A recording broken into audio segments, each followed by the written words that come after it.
welcome to the news at 10 on Cactv. I am Modot Dominic. First, let's take a look at the headlines making the news around the globe. FG may spend 3.27 trillion naira on palliative and loan. Fuel imports gulp 843 trillion. Stakeholders lament inactive refineries. Tinubu swears in new ministers as FEC meets today. Oil marketers shut filling stations as scarcity spreads to Lagos and environs. My change of name from Sadiq to Atiku Abubakar, well documented. Ex-VP. BBC insists Tinubu's CSU certificate not forged. It's time to fix Lagos Ota Abeokuta Road, says Akpabio. Poland exits polls. Donald Tusk claimed victory based on coalition and hope. Israel occupation of Gaza would be big mistake, says Biden, as Rafah crossing expected to open. And let's take the news in full. Federal government may spend 3.27 trillion on palliative loans to the total spending by the federal government on palliative and loans to cushion the effect of the fuel subsidy removal may hit 3.27 trillion. Findings by the Punch shows that the palliative and loan were meant to cushion the effect of economic hardship in Nigeria and business following the removal of fuel subsidy and skyrocketing customer price due to high inflation. These palliatives include 100 billion naira to acquire 3,000 units of 20-seaters, CNG fueled source buses, I beg to say, 200 billion naira to boost agricultural production, 752 billion naira for manufacturers, and 125 billion for micro, small and medium-sized enterprises and the in-house sector. So we'll go on a quick break, and when we come back, we'll look at further stories making the headlines. Stay tuned.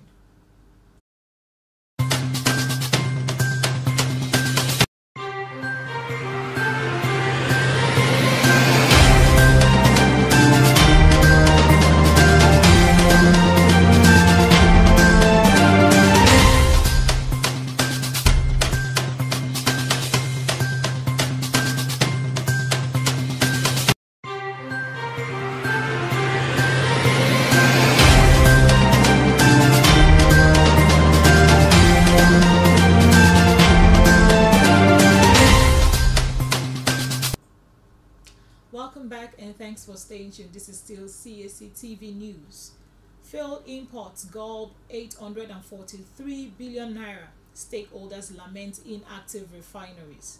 The Nigerian National Petroleum Company Limited may be spending about 843 billion naira monthly on importation and premium motor spirit, popularly called petrol, following the halt in oil swap by the firm.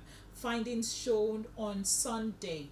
NNPCL, the sole importer of petrol into Nigeria, has started buying petrol using cash tender rather than oil swap, Router reports on Saturday.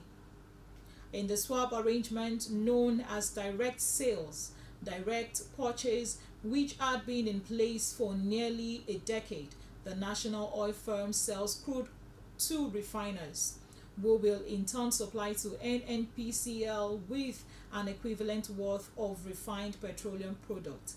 In July, data from the Nigerian Midstream and Downstream Petrol Regulatory Authority showed that between June 1st and June 28, 2023, which was described as the post-deregulated period, the total petrol consumption across the country was 1.38 billion liters, while the average daily consumption was put at 48.43 million liters. Tinubu swears in new ministers as FEC FEC, I beg to say, meets today. President Bola Tinubu will today, being Monday, swear in 3 additional ministers into his 48-person cabinet. A senior official in the presidency who did not want his name to be mentioned because he was not authorized to speak on the matter, confirmed to the correspondent that the 3 new ministers will be sworn into office at the council chamber of the State House before the commencement of the Federal Executive Council meeting. All marketers shut filling stations as scarcity spreads to Lagos environ. There were indications yesterday that the petrol scarcity was returned to Lagos and its environ, as many oil marketers shut down outlets against motorists and other buyers. The scarcity was noticed in Abuja and environ last week. Development oil marketers had attributed to bad roads and high cost of diesel and distribution. But check by news outlet also shows that over the weekend indicated that many independent and major oil marketers were not open for business, leaving only NNPC limited to attend to customers in most part of Lagos that was visited. It was also gathered by the NNPC Limited as supplies because it remains the only importer of product. Despite deregulation, other operators have been able to import petrol because of market uncertainty and lack of foreign exchange, currently standing at more than 1,000 naira per liter, 1,000 naira stroke dollar in the informal market. In a telephone interview with the news outlet yesterday, the president of the Independent Petroleum Marketer Association of Nigeria, IPMAN, Chinedu Okorongwo, said action has been taken to address the situation. My change of name from Sadiq to Atiku Abubakar well documented, says ex-VP. The Atiku Media Office has said that attempt by the presidency and All Progressive Congress (APC) to drag former Vice President Atiku Abubakar into forgery scandal is calculated move to downplay the allegation against President Bola Tinubu. Atiku's media advisor, Paul Ibe, in the statement issued on Sunday, said Tinubu and his adlers should desist from making any further attempt to compare the presidency and Atiku. He also insisted that all the names that Atiku bear are names that are traceable to his family tree. BBC insists Tinubu's CSU certificate not forged. The British Broadcasting Corporation (BBC) is standing by its story published last week as the President Bola Tinubu Chicago State University certificate is not forged. The international media outfit, in a reaction to complaint forwarded to it by an individual, insisted on the certainty of the story. A letter signed by BBC complaint team addressed to the audience member at the weekend expressed regret that some people are unhappy with our findings on this matter. The BBC letter reads, "Dear audience member, thank you for taking time to write to us. We receive a number of similar complaints and we regret that you are unhappy with our findings on this matter. We have looked into this and the BBC has not seen any evidence that the certificate was forged. We also contacted the Chicago State University, and they confirmed that Bola Tinubu graduated from the university in 1979 with a bachelor's degree. We believe our next piece has been informative and responsible, reporting known fact. We therefore stand by our journalism. It's time to fix Lagos Ibadan Express Road. It's time, I beg to say, it's time to fix Lagos Ota Abeokuta Road, says Akpabio. Senate President, I beg to say, Godwill Akpabio has said the Lagos Ota Abeokuta Road needs urgent repairs to relieve the users of further harrowing experience. He promised federal government assist to put the road in a better shape, as well as other federal roads across the state.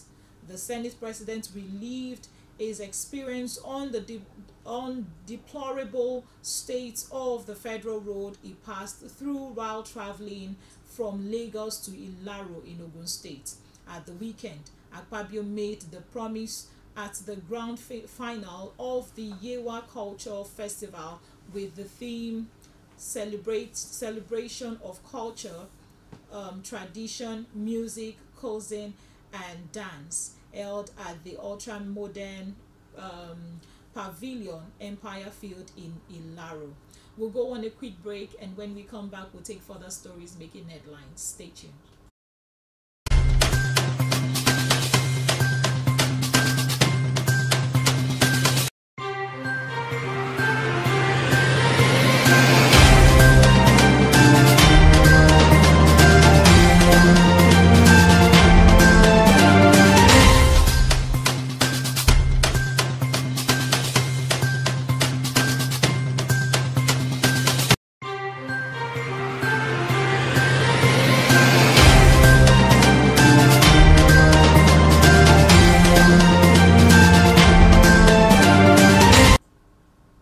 Yes, welcome back to the news at 10. Thank you so much for staying tuned. Now we'll look at further stories making the headlines. Poland exits polls. Donald Tusk claimed victory based on coalition hopes. Civic coalition expected to have got fewer votes than ruling Law and Justice Party, but is likely to ally with other parties. Donald Tusk. The former Polish Prime Minister and European Council President claimed victory in Poland parliamentary election on Sunday, making the announcement just minutes after the polls closed. Based on the results of an exit poll, the poll suggested the ruling Law and Justice (PIS) party had won the most votes, but appeared to show a route to government for a combined opposition coalition led by Tusk. PIS, which was also governed by Poland for 8 years. Israel occupation of Gaza will be big mistakes, says Biden, as Rafah crossing expected to open. U.S. Secretary of State Antony Blinken says Egypt's Gaza crossing will reopen after meeting with Egypt's president, but does not confirm a time.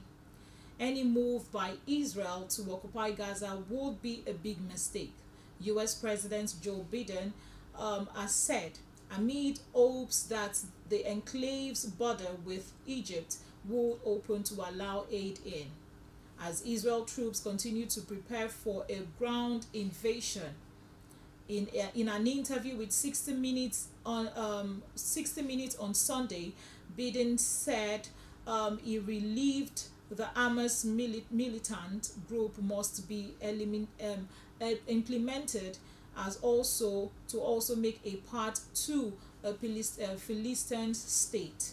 Israel unleashed a bombing campaign on Gaza after killed more than 103,000 Israelis, mostly civilians. So we'll also take the next news. Also says that diplomats race to ease crisis in Gaza. Emphatic talks. and is okay. Now this is the new. Also, in other news, we also have that, and with an Israeli group invasion looming, officials from the U.S. and Middle East countries, include Egypt, sought to ease with the Israeli officials, have also called for a siege in Gaza after days after acute water shortage. Israel has agreed to restore water to a pipeline that served a southern part of the enclave, a top US official said. Read the latest in the crisis as Israeli troop marches on the border. More than 2 million Gaza residents endured a panicked countdown to the expected slated of the ground invasion in the north. And that's how much we can take for this morning news. Thank you so much for staying tuned. For the news to come your way, I remain Modut Dominic, and this is CACTV News.